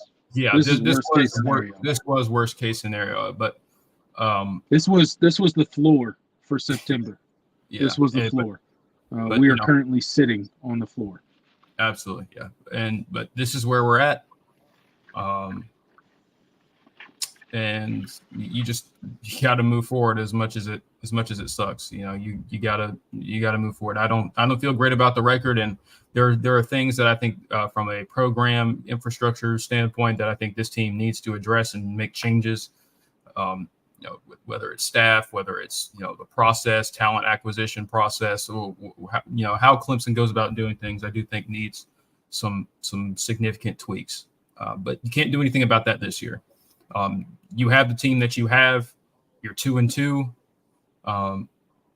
but you have a lot of young talent, and you have a lot of guys that I think are going to be really good football players down the road. And the best you can do is continue to get better, and you feel better, going into next season. And maybe you don't start as poorly. Obviously, you have a really big matchup to start the year next year against Georgia. But it would be great if this team, rallies and we see the improvement, and this team really starts to coalesce into what they can be. Then you feel good going forward. But yeah, I didn't want to be 2-2 either. It sucks to have your playoff hopes and possibly your ACC championship hopes, dashed and before the calendar turns. So that's not great. Let's see. Jermaine says, "Good show, guys. I believe Clemson is about to go on a run." Yeah, I hope so, Jermaine, and I think this team can do it. If they continue to improve, they absolutely, the way they have, I think they absolutely can. SC Country says, Cade has shown that he can definitely be dangerous. He's young, but his pocket presence is getting better. Yep, he stands in the pocket, will take a hit, make completions. He's a tough quarterback. Yeah, and that's great. He's a very mentally tough quarterback. It just you haven't had the you haven't seen the collapse, from him. It just he makes a mistake, no matter how big or how small, and you don't see him. You don't see the confidence wane. He doesn't look as unsure. He doesn't look unsure about himself. You didn't see any of that Saturday. You saw a guy that was confident in what he was doing, and that's what this team needs. Mm-hmm. Absolutely. John Smith says we need to springboard in this upcoming game. Absolutely, yeah. Yep. This is a big game for. This is a big game. This is a test for the resiliency of this team and their ability to face adversity. This is a big test. Todd asked, did Cade get a red shirt last year? Yeah, no, he played in too many games. Yeah, we're gonna see where this team is. We're gonna see how they're gonna respond very quickly this year in this game. So. John says, without rewatching and studying the games, it's my gut impression that Cade is finally getting used to the rhythm or tempo of the Riley offense. His timing and anticipation is getting a lot better.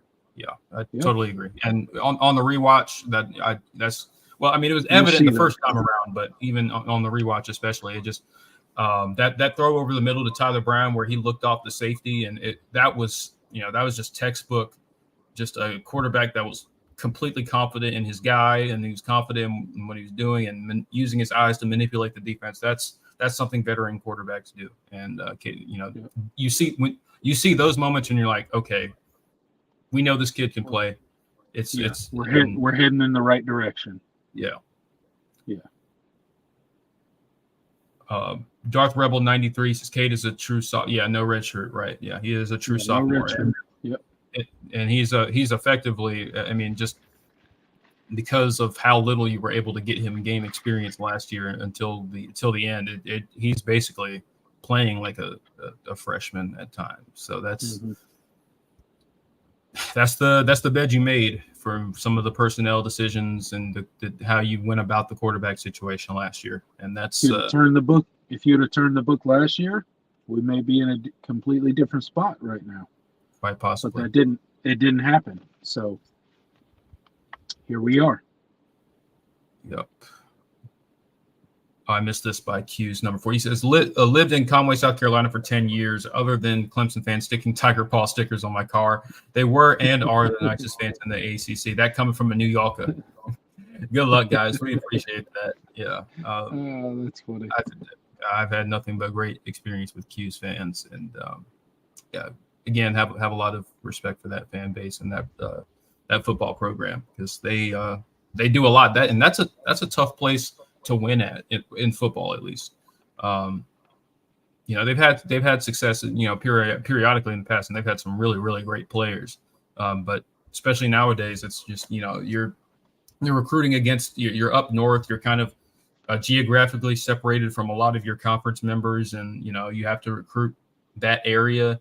And it's not that area isn't untalented, but you're also having to compete with a lot of Big Ten schools, Ohio State, Michigan, Notre Dame's not a Big Ten school, but that they're in that region. And that makes it difficult. So what Dino Babers has done there, I think he's a great coach, and he can, man. Especially the past few years. He's really exceeded expectations. Really, the only year they've, the COVID, I think, really did a number on them. But since then, they've been really good. Even they didn't finish the best last year, but they still outperformed a lot of expectations. A lot of people thought, Syracuse last year was going to be pretty poor, but they've exceeded expectations each year, and they're doing it again this year. They are a tough football squad, and Clemson is a big time. They're very good. A funny story for Cuse 44 there about Tiger Paws being put on your car. Last year, when I went to the Clemson game, um, I still had my New York plates, and I was going to the Clemson Syracuse game. Still had my New York plates. I had since moved, from upstate New York back down, closer to where I'm originally from. But I didn't get any tire paws put on my car. But I remember driving on campus early in the morning, and I was like, I looked over to my wife and my daughter. I was like, we got to get some. We went and got one of those tiger tails, put it on the car, right? And definitely made it apparent that we were Clemson Tigers and not from, not Syracuse fans. No offense to Q44 there, but I feel you. I feel you on the, I guess the tiger paw things being put on your car, because that was my first thought. I was like, I looked over to my wife. I was like, this ain't a good look. Like, we still got New York plates, and we just happened to be here for the Syracuse game. This isn't a good look. So, Yeah. I had to make it apparent I was a Clemson Tiger fan, not That's a Syracuse Orange fan. So it's pretty great. Let's see. Any final things before we get out of here? This is Syracuse Super Bowl every year, and they play it like, yeah, I mean, and it's they've been so, because they've only beaten Clemson once since they've been in the ACC, but there's just been so many close games. It's like, but they make it a mission to give Clemson all they can handle. And Dabo and Dino Babers, they're really good friends. So they're just really familiar with each other, and it's competitive for sure.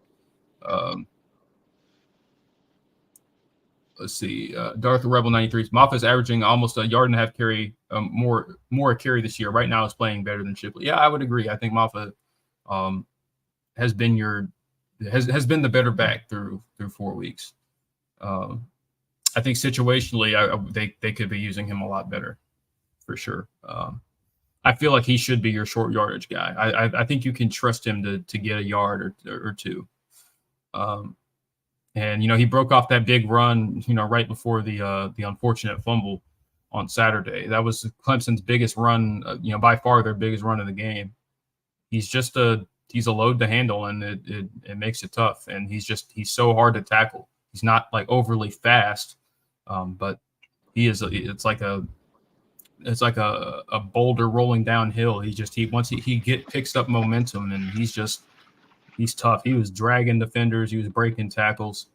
I hope to see a lot more of that, especially against a smaller Syracuse defensive front. I think you could. There's a lot of opportunities to be had there. Oh yeah. Let's see. Drew G says, I just really hate that if we can't turn things around this season, it will hurt us in recruiting. Yeah, I mean, it certainly will. It's certainly something to think about. I mean, anytime your team is underperforming, a team of Clemson stature is underperforming, people, your competitors are going to jump on that. When they smell blood in the water, they're going to make that clear to recruits. It's like, oh, you sure you want to go there? I mean, they're taking a nose down. Yeah. But, I think the good thing is in a lot of cases, these recruits think like, okay, well, we're going to be the change. And we're going to be the difference makers, especially with some of the guys in Clemson's class, like, Bryant Wesco and TJ Moore. I think those two guys have an opportunity to come in and win some pretty early playing time. And I think that would be a much added boost to this, a much needed boost to this wide receiver room, even though I think this group is improving. Those guys are just that special. And can be really, like Bryant Wesco and TJ Moore are guys that, remind you of Clemson receivers of old. Yes. For sure. The size, the speed, athleticism, route running, just all of it. Those guys are. That would be a very bad day if those guys reconsidered their commitment. Yeah. My experience, Q's fans way better than Wolfpack or Canes fans. Yeah, I'd have to agree. Yeah, for sure, for sure. especially NC No State. doubt. I've been to. I could speak from personal experience. I've been to a Syracuse game, dressed in all Clemson, and yeah, no, their fans are far better as far as being cordial. Love the trash talk. I definitely got trash talked, but it was it never got personal or anything out of hand or anything like that. So Yeah. it was a fun experience. It was actually fun to go back and forth with them during the game. Um, so They tiger pawed my car after Q's lost to Indiana in a Piggly Wiggly parking lot in 1987. Wow. Well, the 80s were a really good time for Clemson. So they, the fan base was feeling really good. That's hilarious. And I can only imagine being in South Carolina at that time, being a Q's fan too. Yeah, man. I bet that was tough. Oh man. 23 and 24 classes turned out pretty good after the 21 and 22 stinkers. I won't call those classes stinkers just because I think, well, I mean, you've gotten some, there's been some talent there. The 21 class has been really disappointing. I'll say that. I think the 22 class is still, becoming, they're growing into what they are, but I still think there's some guys in that class that are going to be really good football players. But the 21 class, probably the 21 class and the 19 class are one of the more disappointing classes I can remember. That they just you haven't had the guys that you wanted to pan out haven't. But again, that doesn't mean they can't. The guys in the 21 class are only juniors. I say only juniors, but they still have time, and you still have the possibility for senior year breakouts and stuff like that. And maybe some of the guys that are juniors right now break out later in the year. So I definitely think the 23 and 24 classes, especially the 23 class, especially is I think Clemson really got a special group in this with this one. So Q's fans don't throw batteries or mustard. Yeah, good point. Yeah, Darth Rebel says, I hope Clemson doesn't move to the Big Ten. Just wouldn't make sense to me. Yeah, that would be a weird move. It's not out of the cards, and again, we've heard conflicting information, so I'm not really sure what to think. It's not all bad for if Clemson were to end up in the Big Ten. You get a financial advantage over the SEC because the average payout is higher, and you don't have to play an SEC schedule. So I mean, your schedule wouldn't necessarily, your schedule would get difficult, harder regardless, but it might not be quite as difficult in the Big Ten. It depends, but it would definitely make a lot of South Carolina fans happy though. So that's kind of one drawback. They celebrate because that's the last thing that university wants is Clemson to be in the SEC, because that's really the one thing they've been able to hold over Clemson and recruit to. It's like, because they're not the better football program, but they're in the SEC and they can pitch that to recruits. And there's Clemson has literally lost players. The difference between them getting a recruit and not getting a recruit was the fact that this recruit wanted to play in the SEC, and it's happened more than this fan base would like to admit, but it's a reality in recruiting. Like the top guys, they want to play against, a lot of these guys want to play against top players, and if the top players are going to the SEC and the SEC is consistently putting the most draft picks in the league, and it's the toughest conference, that's where they end up. It's kind of a self-fulfilling prophecy, but that's just kind of how it is. And Clemson. If Clemson were able to recruit to the SEC logo, that would be scary for a lot of teams that they compete with in recruiting, especially South Carolina.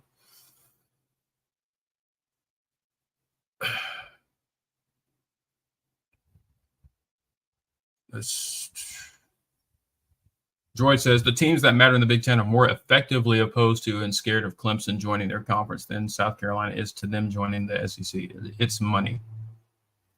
Effectively, I mean, I wouldn't say they're opposed. I guess it depends. We just lost Craven. We have been going on for a long time. I hope his phone died. But I wouldn't say they're opposed. I would say it's more, from a cultural fit. Obviously, there's a lot of conflict there, and from an academic standpoint, Clemson's not a member of the AAU. That's a big deal. Stuff like that.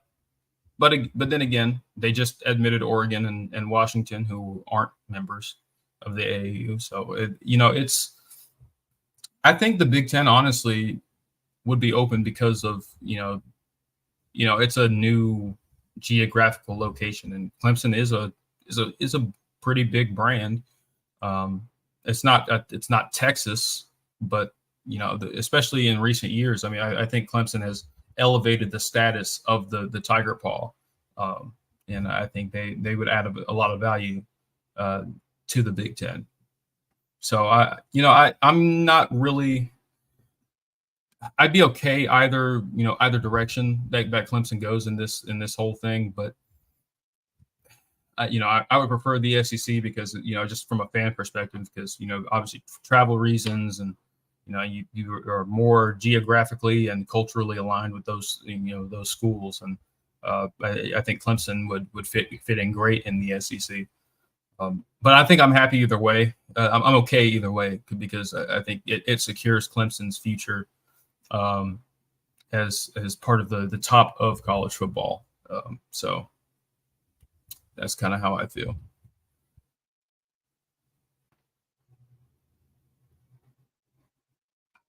Michigan, Ohio State, and Penn State would no longer be locks. The conference would benefit, but they wouldn't allow it. Maybe, I don't know. I feel like this would be a more of a talking point if the expanded playoff wasn't down the road and all of that. I don't think that teams are. I don't think conferences are as opposed now because there's a lot more access to the the postseason than there will be more access to the postseason than previously. With the 12-team playoff, the SEC and the Big Ten could easily have 3 or 4 teams each, and so it kind of that way both both those conferences will be able to get their biggest brands into the dance. I'm saying the dance like this is the NCAA tournament, but into the college football playoff, and I think that's really the idea. So I think Clemson would be. There's reasons for both conferences to admit Clemson. There's reasons not to as well, but I think the positives outweigh the negatives for both. All right, we're about to hit the 2-hour mark, so I think I'm going to shut it down here. Tiger Paul Craven is trying to get back in, but I'm not sure if I'm not sure what's going on there. But once again, guys, we really appreciate you for tuning in. 27 people still in the live, so thank you as always. I love doing this show each and every week, and I love having you guys come in and interested in hearing what we have to say about Clemson. So I think let me see if I can get him back. Craven, you there? You're on mute.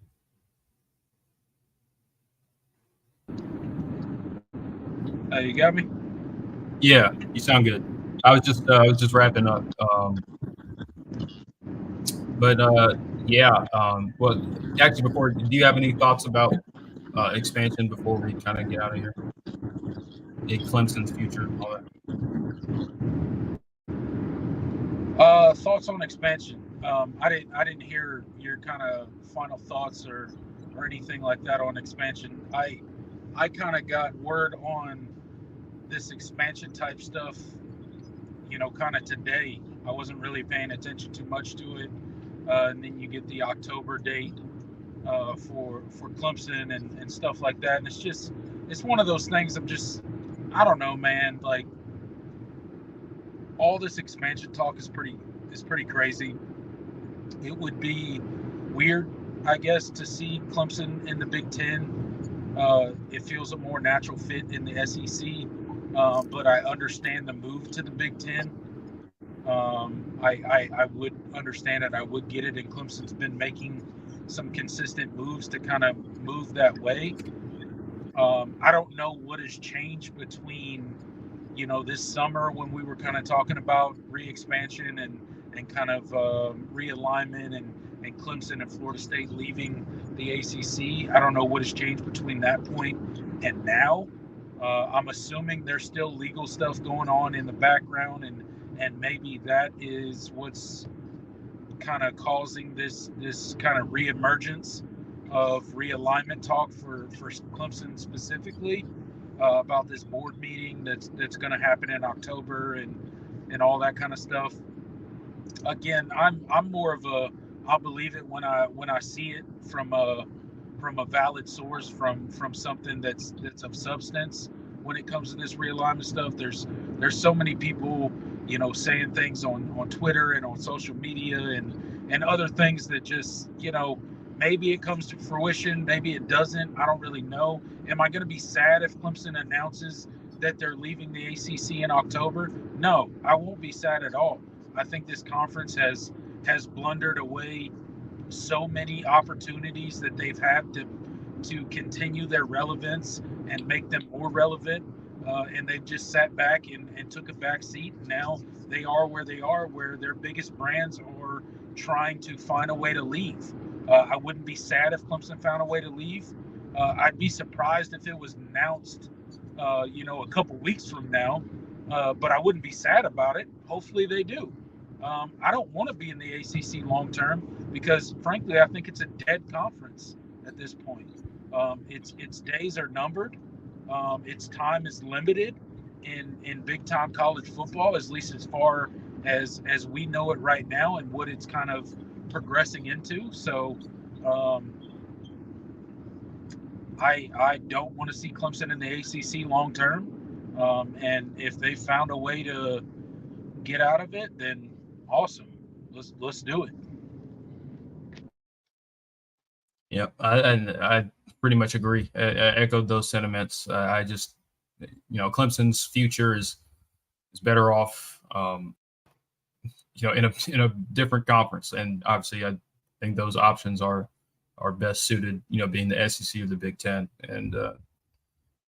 But, I don't like to spend too much time talking about it because we're in the middle of football season. And, at the end of the day, those are things that none of us as fans can control. And I still think there's a lot for, Clemson this season to look for and look forward to. So the long-term future stuff is it'll play out. And I think no matter what happens, I think Clemson will be fine. And they'll be well suited in the future. Financially and as far as the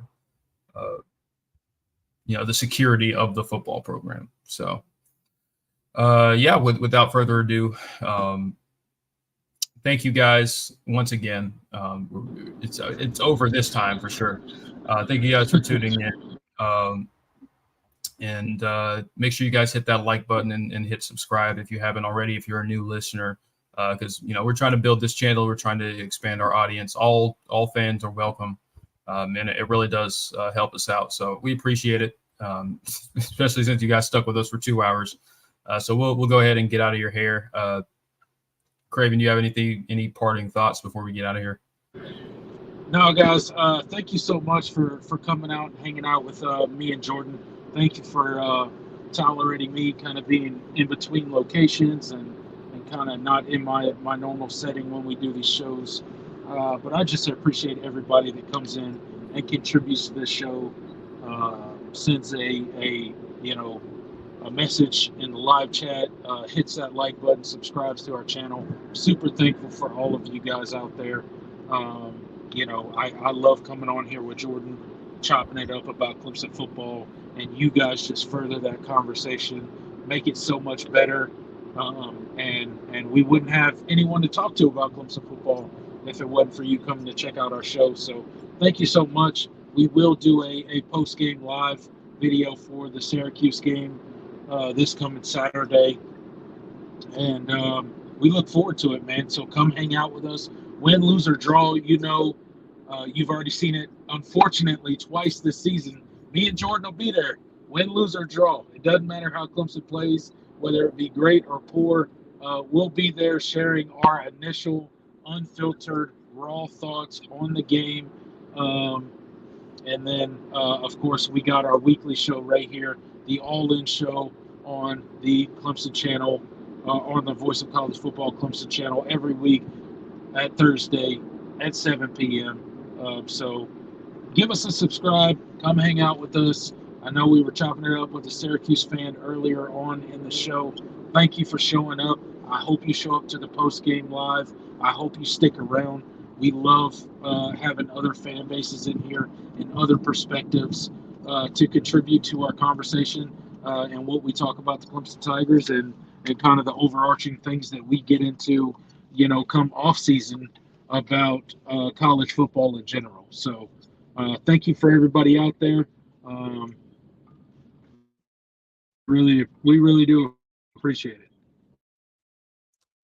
Absolutely. But until then, I am Jordan Bowman. He's Tiger Paw Craven, and we will see you guys Saturday, probably around 3-ish, for the post-game show. See you then. And as always, go Tigers. Go Tigers.